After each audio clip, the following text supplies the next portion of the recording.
Nguhaye ikaze nanone, iyi ni Alpha TV Show nk'ibisanzwe, tugenda tugaruka ku bintu bimwe na bimwe bidufasha mu buzima bwacu bwa buri munsi, haba mu buryo bw'umubiri ndetse no mu buryo bw'umwuka. Reka ngushimire kuba wongeye kubana natwe muri kano kanya, aho uherereye hose reka nkwifuze kugubwa neza. Aka kanya nanone tugiye kugaruka ku bindi bimenyetso nanone bishobora kukwereka ko waba ugiye kurwara umutima se cyangwa se waba urwaye umutima. Aha ni mu gice twahariwe ubuzima, tugomba kurebera hamwe bimwe mu bimenyetso biranga indwara zimwe na zimwe zijya zibasira imibiri yacu. Guhaye ikaze. Umutima ni kimwe mu gice cy'umubiri gikomeye gisaba kwitwararika kuri cyo ndetse ukakirinda cyangwa se ukirinda kucyangiza.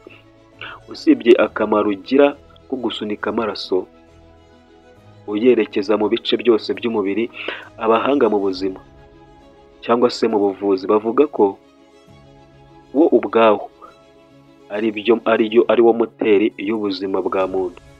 Muri make umutima niyo moteri y'ubuzima bwa muntu, kuko nicyo gikoresho gishobora gusunika amaraso mu mubiri wawe ahantu aho ariho hose. Iyo ugize ibibazo byinshi usanga aribwo abantu bamwe na bamwe barwara indwara zitandukanye, harimo pararize, kwitura hasi n'ibindi.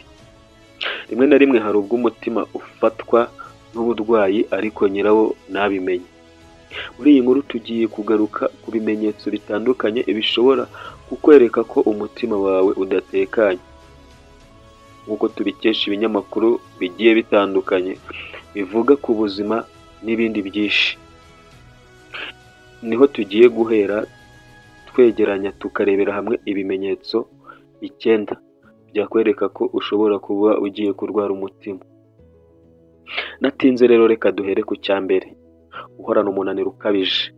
Inzobere mu buvuzi zivuga ko uwo munaniro ushobora kuba uterwa n'uko umutima uri gukoresha imbaraga nyinshi umpopa cyangwa se usunika amaraso. Igihe uzumva ko ufite intege nkeya mu mubiri wawe, ufite umunaniro mwinshi kandi nta bintu birenze wakoze, ahantu uzagira amakenga ujye kwa muganga. Icya kabiri: kubabara mu gituza. Kubabara mu gituza ni ikimenyetso cy'uko inyama iherereye mu gatuza itameze neza. Ahangaha nimvuga gutya wumve ko ari bimwe mu nyama se cyangwa hafi y'umutima, reka mbivuge gutyo kugira ngo ubyumve. Ni zimwe mu nyama zegereye umutima cyangwa ziwutwikira. Numva uri kubabara mu gatuza, ahangaha uzajya umenya ko harimo ikibazo. Icya gatatu: kubabara mu kaboko. Kubabara ukuboko ni kimwe mu bimenyetso by'uko ushobora kuba urwaye umutima. Niba se utarigeze wikubita hasi, niba nta kintu cyakugwiriye, ukumva umeze nk'umuntu wavunaguritse cyangwa se ukuboko kukakuriramo imbere aha hafi y'umutima cyangwa se hafi y'agatuza, ahangaha uzihutire kugana muganga arebe ikibazo gihari, kuko iki nacyo gishobora kuba ikimenyetso cy'uko waba ugiye kurwara umutima cyangwa se ukabona urwaye. Reka twigere ku cya kane: kubyimba ibirenge. Kubyimba ibirenge nta zindi mpamvu atari uko urwaye amano cyangwa ari ikintu cyakwishe. Ahangaha uzamenye yuko nubyimba ibirenge ukabona birizanye. Kubyimba ibirenge, wenda tugiye ku gihande cy'igitsina gore cyangwa se n'abakobwa muri rusange, hari ababyimba ibirenge kubera batwite, hari n'igihe ubyimba ibirenge bitewe n'izindi mpamvu. Ariko ahangaha nacyo ni ikimenyetso gishobora kukwereka yuko urwaye umutima. Icya gatanu: guhumeka insigane. Ukumva ntabwo ubasha guhumeka neza, ukumva biri kukugora, utarwaye ibicurane cyangwa se urwaye inkorora, ahubwo wumva ari ibintu byizanye, ukumva guhumeka birakugora, ugahumeka insigane. Ahangaha uzamenye ko nacyo ari ikimenyetso cy'uko ushobora kuba urwaye umutima. Icya gatandatu: kumva umutima udatera neza. Niba ukora ku gituza ukumva umutima wawe uratera cyane wihuta, ni kimwe mu bimenyetso cyangwa se ni ikindi kimenyetso gishobora kukwereka yuko ushobora kuba urwaye umutima. Wenda ushobora gukora ku gituza ukumva umutima uri kwirukanka utera vuba vuba, wenda se umaze gutwara ibintu biremereye cyangwa se uvuye muri siporo. Ibyo ni ibisanzwe, umubiri uba unaniwe n'umutima uba wakoze cyane. Ariko ibi bintu ntibikubaho kwa kundi uba wicaye, kwa kundi uba nta bintu wigeze ukora bituma wahagira, kumva umutima uri gutera cyane. Uzamenye ko iki ari ikimenyetso gikomeye gishobora kukwereka ko urwaye umutima. Icya karindwi: kugira iseseme. Iseseme cyangwa se ikirungurira, igogora ritagenda neza ndetse no kubabara igifu. Abantu bamwe na bamwe bakunda kugaragaza ibi bimenyetso mu gihe umutima wabo utangiye kugira ibibazo. Nugira iseseme kandi utari isanzwe kubaho, ukumva nta kantu gahoraho, ukagira ibirungurira bidashira, igogora ukumva umubiri wawe wabangamiwe, uzamenye ko iki ari ikimenyetso gikomeye. Cyangwa se ukumva igifu kiri kukubabaza ari ibintu bidasanzwe bikubaho, uzamenye ko umutima wawe utangiye kuzana ibibazo, uzamenye ko ukeneye muganga.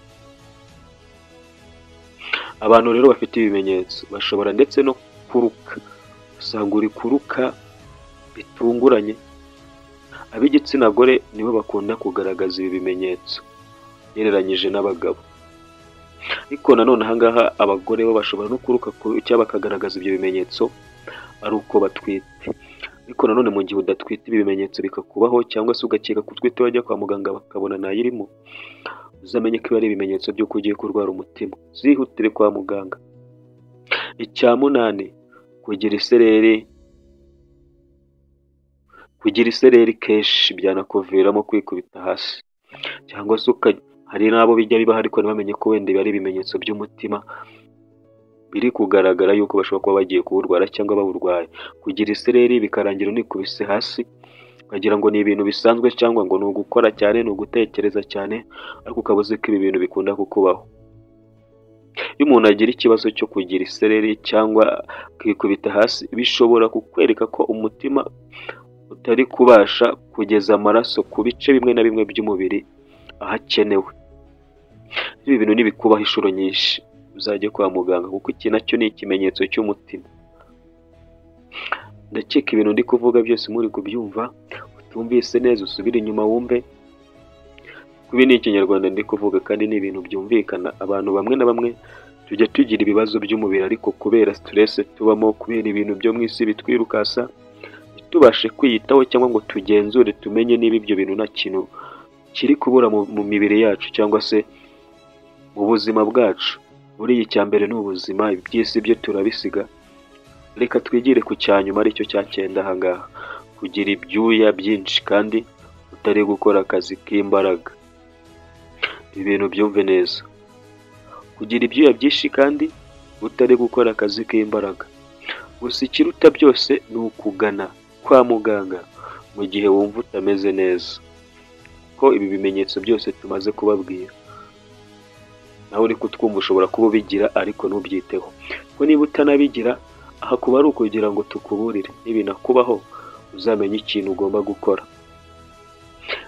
Reka twe kwizimba mu magambo, tubashimire kuko mwafashe umwanya wanyu mukatwumva, kandi nanone mbibutse ko ikintu icyo ari cyo cyose wifuza ko twazakugarukiraho ubutaha, ufite uburenganzira bwo kwandika muri comment ukatubwira ikintu cyose wifuza ko twazakubwira ubutaha.